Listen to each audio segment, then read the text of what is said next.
Ya, praktek kejahatan cyber yang dilakukan dengan cara memanipulasi psikologi atau social engineering tengah marak menyasar nasabah perbankan. Dalam kurun waktu 1 bulan terakhir, berbagai jenis penipuan ramai beredar di ragam kanal media sosial, mulai dari WhatsApp, Instagram, hingga Twitter. Lalu apa itu kejahatan berbasis internet dan bagaimana ini terjadi? Kita akan membahasnya terkait hal ini mengenai penipuan kuras rekening lewat social engineering. Kalau kita bicara mengenai social engineering, salah satu hal yang menarik adalah modus penipuan di media sosial. Berdasarkan data dari Kominfo, saya tadi mendapatkan data terkait dengan laporan yang ada di cek rekening. Ya, ini ada website ya, cekrekening.id. Sepanjang tahun dari 2017 hingga 2022 ada 486.000 aduan. Ini transaksi maupun tindak pidana informasi, baik transaksi melalui online dan tindak pidana informasi. Data dari 486 ini, 405.000 diantaranya adalah kejahatan transaksi penipuan secara online. Jadi jumlah yang cukup besar sekali kalau kita melihat. Dan mengapa ini bisa terjadi?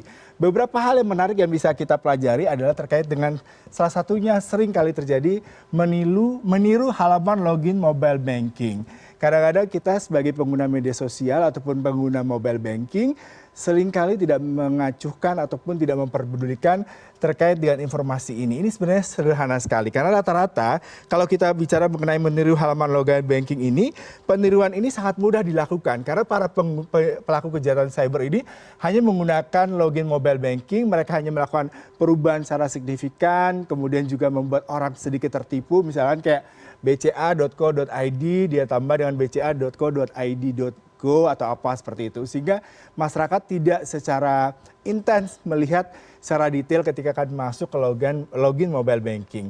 Kemudian telepon via kontak WhatsApp palsu. Nah, tadi kasus yang di NTT sendiri adalah ketika istri daripada korban menerima WhatsApp dari nomor yang sebenarnya tidak terdata, tidak disimpan, dan ada tautan di sana tiba-tiba dengan refleks ataupun dengan tanpa berpikir panjang mendownload ataupun mengunduh aplikasi tautan yang di sana yang biasanya memang disebarkan oleh WhatsApp. Dan kita ini kadang-kadang tidak pernah peduli, apalagi data-data kita sudah banyak tersebar di berbagai macam lini vendor ataupun portal, sehingga data-data kita tuh bisa dipergunakan secara tidak wajar untuk kasus-kasus kejahatan berbasis sosial media.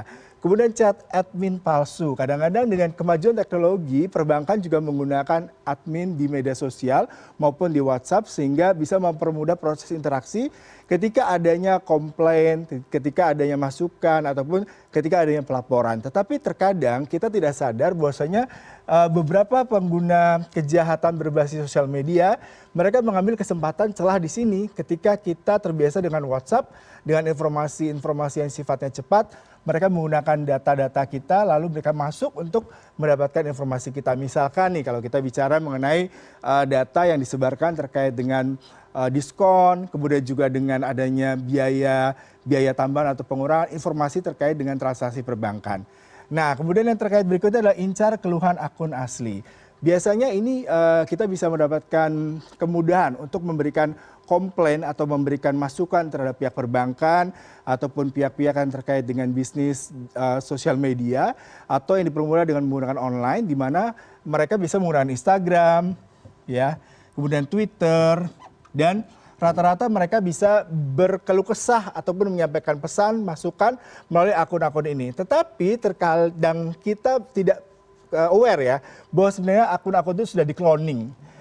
Nah, salah satunya biasanya dari pihak perbankan mereka menggunakan istilah, oh kalau yang paling official adalah dengan centang biru kalau di Instagram maupun di Twitter, sehingga masyarakat bisa lebih aware bahwasanya akun tersebut asli atau tidak. Lalu yang berikutnya yang juga harus kita waspadai adalah apa itu file APK. Nah, APK ini menarik sekali ya, saya juga baru mengerti APK itu apa. Biasanya kalau kita bicara mengenai APK, ini adalah salah satu Android Package Kit. Nah, Android Package Kit dari namanya aja memang hanya diperuntukkan untuk Android ya. Tapi kalau kita bicara mengenai Android, sebenarnya ini juga dipergunakan untuk berbagai macam teknologi lain. Tetapi yang paling penting adalah bagaimana APK itu sendiri seringkali justru dipergunakan oleh pihak-pihak tidak bertanggung jawab untuk meretas data kita. Karena berdasarkan data yang saya dapatkan, peretasan menggunakan APK itu cukup banyak di Indonesia.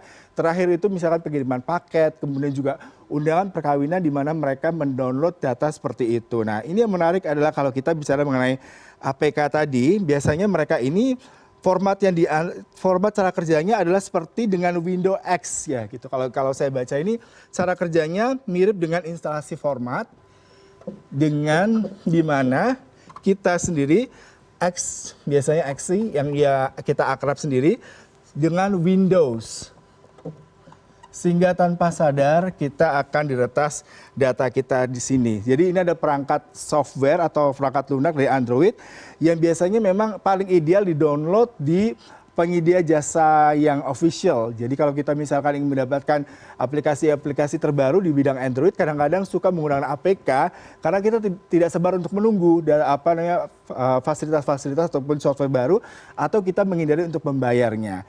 Kemudian kalau kita berbicara mengenai sniffing, ya, sniffing adalah salah satu bentuk cyber crime yang dilakukan dengan menggunakan jaringan internet. Ini merupakan salah satu kejahatan cyber yang menggunakan jaringan internet. Rata-rata kita misalkan suka ada di kawasan public area, kita otomatis suka bertanya tentang passwordnya, kemudian kita langsung login untuk tadi melakukan transaksi perbankan maupun untuk melakukan pekerjaan harian. Tetapi kadang-kadang kita suka lupa bahwasanya password daripada beberapa penyedia jasa internet untuk publik di restoran, di public area itu juga bisa diretas oleh para pengguna kejahatan cyber.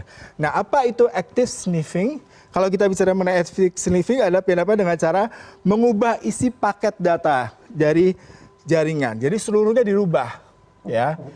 Seluruhnya dirubah oleh para pelaku kejahatan cyber. Sementara kalau passive sniffing ini adalah biasanya adalah kejahatan dengan tidak merubah paket, ya, tidak merubah. Jadi kita tidak merasa bahwasanya kita sedang diretas karena tidak ada perubahan cukup signifikan, mungkin tampilan di di cellphone kita tidak berubah signifikan, kemudian juga kita masih bisa login ke sejumlah sosial media yang biasa aktif kita lakukan.